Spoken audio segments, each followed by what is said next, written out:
Ankoatran'ny filohampirenena mivady dia Minisitra misy no mandrafitra ny delegasiona malagasy izay miatrika ny fihaonana tampony gouvernement izay totosaina any Dubaï any amin'izao fotoana izao. Nilaza moa ny Minisitra Rindra Asimbely Rabarnirinason izay misana ny toekarena sy ny fitantanam-bola fa ny mpikarakara no miantoka ny sarandalana ny trano ipetrahana ary ny sakafon'ny delegasiona izay any an-toerana amin'izao fotoana izao. Isan'ireo Minisitra mandrafitra ny delegasiona ny Ministry ny fahasalamam-bahoaka, ny Ministry ny fambolena sy ny fiompiana, ny Ministry ny fampiroboroboana ny indostria sy ny fanjifana, ny Ministry ny angovo sy ny akoranafo, ny Ministry ny asa sy ny fampananan'asa, ny Ministry ny fizahantany, ny Ministry ny fampiroboroboana ny atao arkajy mirindra, ny postra sy fifandraisan-davitra, ny Ministry ny tontolo iainana sy fampandrosoana lovain-jafy ary ny Ministry ny toekarena sy ny fitantanam-bola. Manomboka androany talata moa ny fivorina ka aharitra hatramin'ny alakamisy ho avy izao.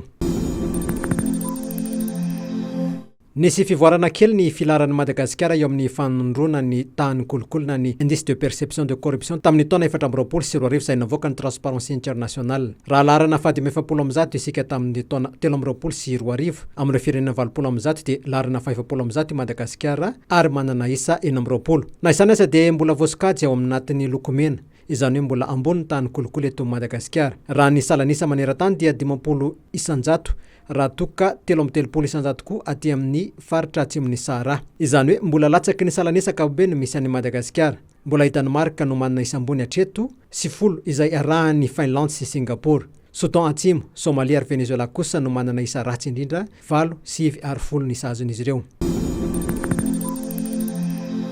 Tsaroana androany ny fahadimampolo taona nahafaty Kolonely Ratsimandrava izay filoham-panjakana nisy namony tetsy Ambohijatovo ambony ny 12 Febroary 2017. Ny Prime Ministre Christian no nitariky ny lalonana teny an-toerana, nambarany fa ny tantara tsy fanadino ary izany ho izy no namaritra ny lalana hampandrosoana ny firenena ao anatin'ny fitiavan-tanindrazana. Nanoafy ity lehiben'ny gouvernement ity fa ohatra very lahazo tarafina ny fahitsinana nanamarika ny Kolonely Ratsimandrava ka tokony ho hita taratra amin'ny asa sahan'ireo tompon'andraikitra isatsokajy ny ankehitriny ihany koa izany toetra tsara lay tahaka izany. Natomboka tamin'ny fitaom-pivavahana iraisam-pinoana ny hetsy-pahatsiarovana ary notoizana tamin'ny fanokanana ny tsangam-bato-pahatsiarovana izay no avaozana. Taka ny favanao isan-taona tato ato dia nanokana ihany koa ahatsiarovana ireo mpitandro filaminana izay namoy ainy teo am-panatanterahana ny asany ny daty ny 12 Febroary. Notolorana mampakahirezana araka izany nandrindra ny hetsika ny ankonan'ireo mpitandro filaminana mahery fo ireo izay namoy ny ainy teo am-panatanterahana ny asany tamin'ny taona 2022. Misy manam-pahaizana manokana momba ny arem-bakoka nalefan'ny komity ho an'ny arem-bakoka iraisam-pirenena avy amin'ny UNESCO mandalo eto Madagasikara amin'izao fotoana izao. Ao anatin'ilay dingana fampidirana ny misiona katolika any ambodifotatra Sainte Marie ao anatin'ny lisitry ny arem-bakoka iraisam-pirenena izay arovan'ny UNESCO dia anao fitsirihana ny Sainte Marie izy ireo. Nanomboka tamin'ny fandraisana ny tatitra ireo dingana efa vita ny asan'izy ireo omaly alatsinainy teto Antananarivo. Anainga any Sainte Marie izy ao aorianan'izay.